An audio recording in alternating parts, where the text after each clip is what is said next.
Listen to Edun.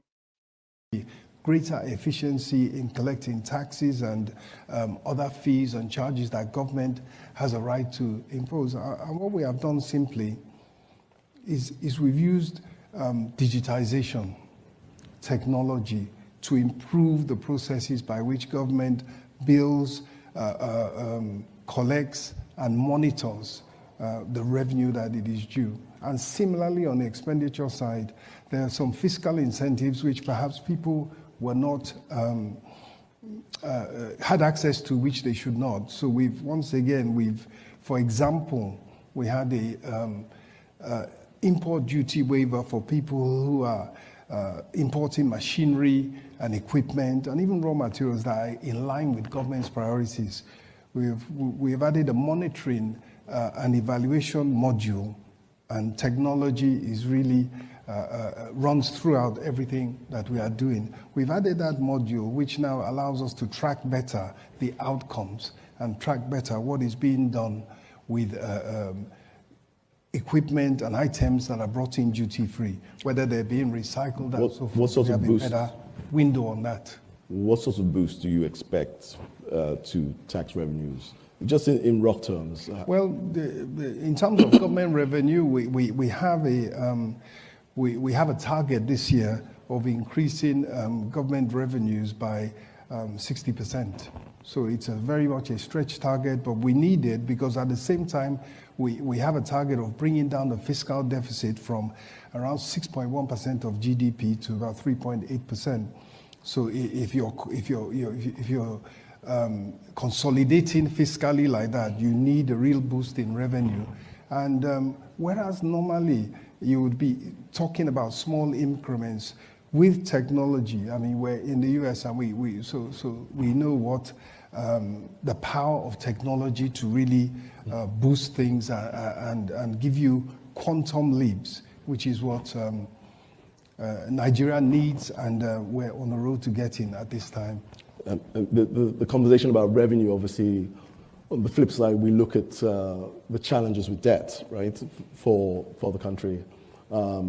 The issue, I mean, Nigeria in terms of debt to GDP is not in a bad place, but in terms of revenue, debt to revenue, it's a concern, especially if you, I think last year it was something like 98% or something like that if you looked at the budget. Should Nigeria can it take on more debt if you're that confident about the revenue coming in? I mean, what should be happening here? Well, I think in order to stabilize the economy and to stabilize things like to get the economy growing again, you do have to bring down inflation. You do have to stabilize the exchange rate, and you do have to eventually get interest rates down so investors can borrow in addition to the equity and invest, achieve higher productivity, grow the economy, and create jobs for all these young people at the end of the day, and thereby reduce poverty. So debt is part of the equation, but it must be balanced and it must be sustainable. And I think many African countries are struggling with that. I think we have a handle on it, we are focused on it, and we know that the answer to debt is revenue. If you have enough cash flow, you have enough revenue, right, service your debt. I mean, so that's why the priority, you would say. We're in the US and look at their debt figures, but the difference is that they have the revenue, right, taxes and other government income to service, and that's what lenders want. And just to move it on because of time, you've also talked about the drop in foreign direct investment over the last decade or so. Which of your policies, just in terms of the priorities of your policies, what are you doing to turn that around? Because I think you talked about a 19 billion drop in 10 years, FDI. I think we have not attracted, particularly in the oil and gas sector, we have not attracted our fair share of foreign direct investment. But it's a progression from where we are. We have stabilized the monetary authorities, the central bank, led by the governor, have taken. That's what they do. How many of you notices the way he sort of speaks? How many of you notices what do you call it? Pastor Ruga's vibes. Oh, these are guys, they are Yoruba, they are my people. And I promise you, when Yorubas want to start sounding like, I don't know how to put that too. When they want to start sounding like the most intelligent, the most, that's when they'll begin to throw in the big words. We are developing technology that is going to help improve the revenue by 60% this year, because we know that technology is going to help us and give us a quantum leap in development. Quantum leap in development. That's some good English. The way is just sounding like somebody will be saying, "Sure, you get it is all word salad. It is all bollock, all nonsense." But you can relate. Yes, you can. Here is another part, if you don't mind, right? We're going to go to another thing again anyway. So yeah, Edun is trying to impress their slave masters, the ones that doesn't invest, but they borrow money. They lend you money. That guy is sitting there with IMF and World Bank. Those ones who are giving them loans that they are paying to themselves as consultants. Here you get. So it's there to impress them. Oh, yeah. Tell us that technology. Which technology have you improved in Nigeria to increase your revenue by 60% where you don't get job? No job is created. No real investor is coming to that place. Businesses are folding up. They are leaving. More jobs are being lost. But these guys are telling themselves that they are helping you with technology. Oh, yeah, which technology? Maybe you in Nigeria. Yeah, it should be telling them the technology they are using to improve your revenue by 60%, other than for them to just, they have just been announcing. Is that not what they have been doing? Subsidy is gone, then your life is almost gone. Abi? Edun, let me let him finish. It won't finish, I promise you. I'll stop him midway. But I just want this to be on record and see. Now, the intellectuals, economic advisors that if we put together, Edun, continue. Ma paro already show. Mr. Wale Edun, who, has a ton of experience in the country, not in banking, in state government, and we are really excited that he can be here to talk with us. I'm just going to get right into it because, as you know, we're tight on time. Because we are on this track, we are talking about digital infrastructure. So I just want to open with that before we really get into the macro picture. And just would love to hear a few words from you on the importance of enabling investment in Nigeria's digital economy and why this is, I'm sure is, we call it digital economy, it's just the economy, right? So, yes. Thank you very much. Thank you for having me. It's a great opportunity to talk about the digital economy and other things that are happening in Nigeria currently. In terms of, when we look at the digital space, it's about young people. Nigeria has them in abundance. We have a population of over 200 million people, and the median age is 19. We have, I think, of the four or five unicorns in Africa, 3 are Nigeria, of Nigeria origin. It is very much an area which the government of President Bola Ahmed Tinubu, which has been in power since May 29, 2023, is focused. We have an important initiative called the Investment in Digital and Creative Enterprises. It's funded together with our development partners, and it focuses in training, skilling, empowering, funding of startups, with particular emphasis on women, particular emphasis on youth. And in addition to that, the Minister for Communication, Innovation and Digital Economy, Dr. Bosun Tijani, who himself is a techie, as they say. Doing well. He's running a program to upskill 3 million Nigerians, and that involves off-site, as you can imagine. He's reaching them digitally, he's reaching them virtually, but he is bringing them into contact. Every so often they meet physically. And so that shows the push and the emphasis in that area in Nigeria. And the reason I made that point about this is just the economy, as we say, is to talk a bit more about the broader economy into which these digital issues sit. So I saw yesterday you talked about, in an interview, you talked about Nigeria finally, sort of the economy finally turning the corner.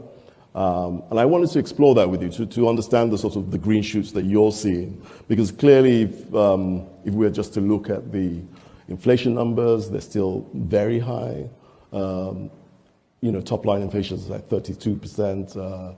Food inflation is 40%. So it's a very tough time for a lot of ordinary Nigerians. How do you explain to ordinary Nigerians how we're about to turn the corner and move forward? Well, I think it's not just for ordinary Nigerians. It's basically all the stakeholders, including the potential investors, including the domestic investors, that we need to, in sporting terms, you say you take the positives from the situation. We have had a period of the president coming in to power last May, right at the end of May, and taking important decisions regarding government expenditure to try and repair the government's finances. Right. Of course, there was a very, very expensive, costly fuel subsidy that was costing 2% of GDP. He removed that. And in addition, we had a foreign exchange market that was totally not fit for purpose, I would say. And so he's authorized major improvements in that area through the central bank. And these measures, in the first instance, very costly and painful. So the first commitment was to the poorest and the most vulnerable, to ensure that the government intervened. And the lesson came from COVID. During COVID, you saw that one of the ways to intervene directly and attack poverty is that you directly pay people, give them an amount where they will now decide what their priorities and go to the markets or wherever else with it. So we've had, on the one hand, major intervention moves, but it's now a total program. It's not just one or two key measures here and there. It's a program of repairing government finances, increasing government revenue, minimizing and making government spend. I don't want him to sort of belabor you with all of his jargons. All right, is unable to tell the guy what they are doing to reduce food inflation and at the same time reduce the general inflation in the country. So he started talking about giving people money to go and buy whatever they like as part of their efforts of reducing food inflation. Abi? And it's buying. The country where they are using technology to generate money, Abi, is a country with no electricity. National grid is already collapsing like an epileptic sufferer.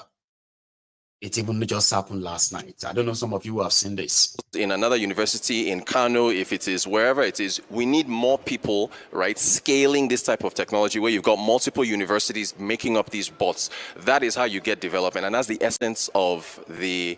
Okay, so you can see that power is one of the issues we have to be discussing.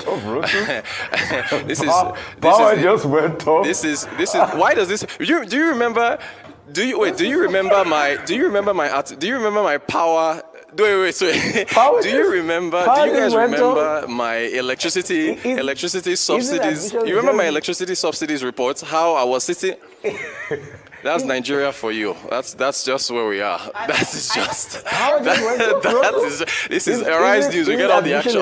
Monitoring the power grid.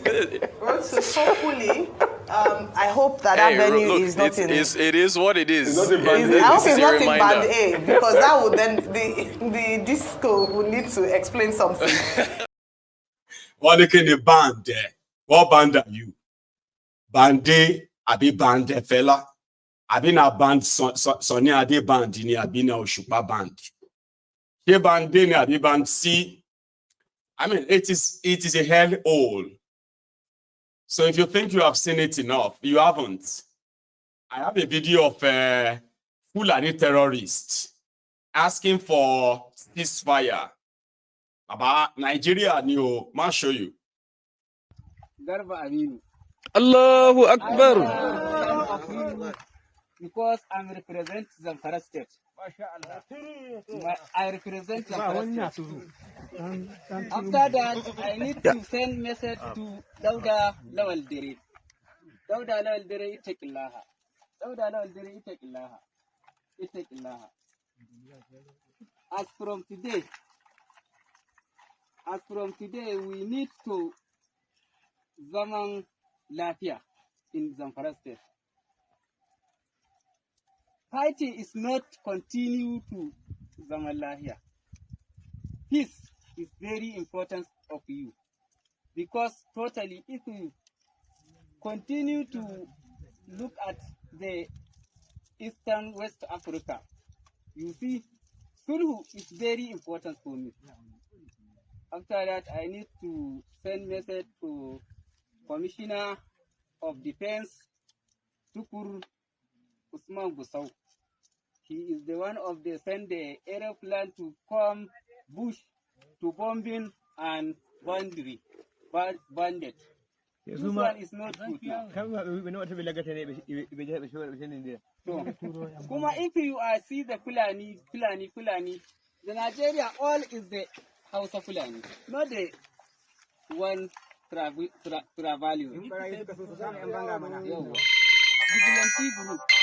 For instance, look at last week, vigilante group to come my area to follow my cow and sheep to go.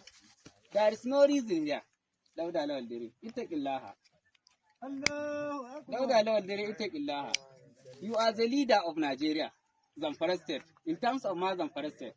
So, if you are need to continue to lead Zamfara State very well, no be problem. So just come and call the Fulani, the Kashalas, to come to meet them. If the Fulani need something, the benefit of Garba Aminu.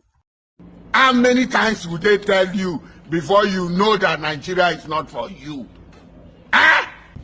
Now they never leave you. They have left you behind. Photo, not be juju be that. Sorry, oh. May God not allow them, may them kill you. May God not allow them, may them kill you. Finally, before I take calls, you know Jimmy Dizu of the Nigerian Info, he probably at a point was just thinking about the victims of the misgovernance in Nigeria, still standing up for their own oppressors. Like every day, you are like 40, 50. And you come on social media to come and defend people that put you in that state. I can't say it well like him. I want you to listen to this before we go for the break. Some of them have because I go through their profiles one by one, some of them have master's degrees. Excuse me. That's the highest level of education. A PhD is a bonus. Some of them have master's degrees. Some of them are in their 30s, going to their 40s. One of my favorite pastimes, because I have a lot of time to fool around sometimes, is to go through their profiles, note their names, and so on and so forth, and say, yeah, oh my God, look at this one. Some of them claim to have responsible professions. Yes. And I see the way they attack, especially Rufai again, is my fellow attackee. You know, I said, look, there must be, Rufai is one of the, I'm sorry to go personal, Rufai is one of the most respected journalists of his generation. True. A brilliant chap. He might not get it right all the time. But you, defending these people, you now go attacking him, and they just go to the gutter, reflecting the kind of upbringing that they've had. So no child of mine. You can't find my children doing that kind of nonsense. I'm in the social media because of my job. You can't find my child, I can say it boldly. You can't find any of my children going to abuse people. You can't. They should be ashamed of themselves. For how much? Let's read that quotation again. I want you to read it. Because what we should be doing every morning is we should read it before we start work. The very people you are trying to save. Bloomberg says that, which is the next story. Bloomberg says that, it appears as if the central bank is using the foreign reserves to fund the exchange market. And that's why the rate is coming down. You publish that, and of course they started all over again because they don't have any logical thing. It is jealous. I don't read him. I look at their profiles, those you can identify, and say, at this one's age, you saw what I posted the other day. I didn't even know that I was 31 when I was a senior manager in Lever Brothers. Oh, yes! 31? I was using a director's office. Wow. I was 31. It was when I saw it was in a This Day publication. I didn't know. 31. So when I talk with so much anger, you should be doing something better with your lives. I was 31 when I was headhunted from Vanguard newspapers. I was very close to what they call job class 24. Company, house, car, everything. 31. I mean, so people need to. Sorry, I had to go personal today, but sometimes these things can get to you. Okay, Jare, Mr. Disu, God bless you. When you were 31, you were already a manager in Lever Brothers. At 31, some of these social media trolls defending APC at the age of 41, at the age of 50. You are trolling your children age mates online in the name of defending APC. And you see some of them, they appear to be educated, PhD, doctorate, masters, and other nonsense they parade. All of that to come and defend the people that have impoverished most of their generations. At the age of 40, you are doing we will not agree for any obedience on this social media. I don't go, now me and this will be obedient today. I will not take any nonsense from them. If they say anything about Ifnumbu today, I will show them at the age of 45. Alaye baje, alaye run, alaye run. We'll leave it at that. Let me quickly take a short one.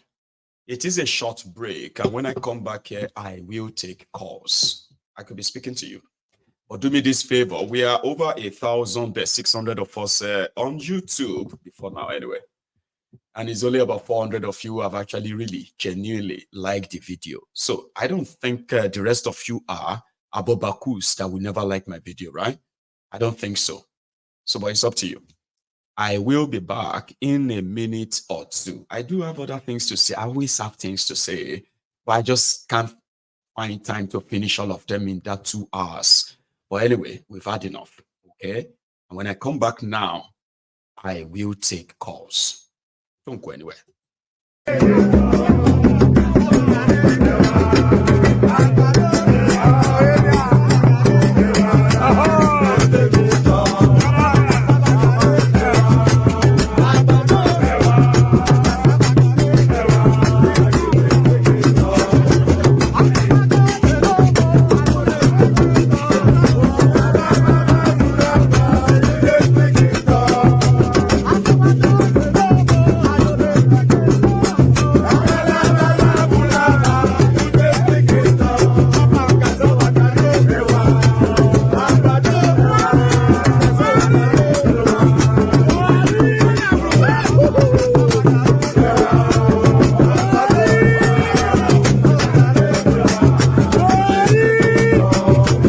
àtisebo àtisétẹ́ àtisétẹ́ àti ń parọ́ tipẹ́ àtisétẹ́ òtítọ́ òdìmú òdodo òsì mọ́ àtisétẹ́ òtìsétẹ́ kágbádé fáláre àtisétẹ́ kágbẹ̀bí fáláre àtisétẹ́ adájọ́ ń parọ́ torí owó àtisétẹ́ àtisétẹ́ òtìlú ń parọ́ nítorí ipò àtisétẹ́ àtisétẹ́ èdò gbówó mìíràn àtisétẹ́ àtisétẹ́ ètìsétẹ́ àtisétẹ́ ìjàǹjà aráàlú àtisétẹ́ àtisebo Etishebo, Etishete,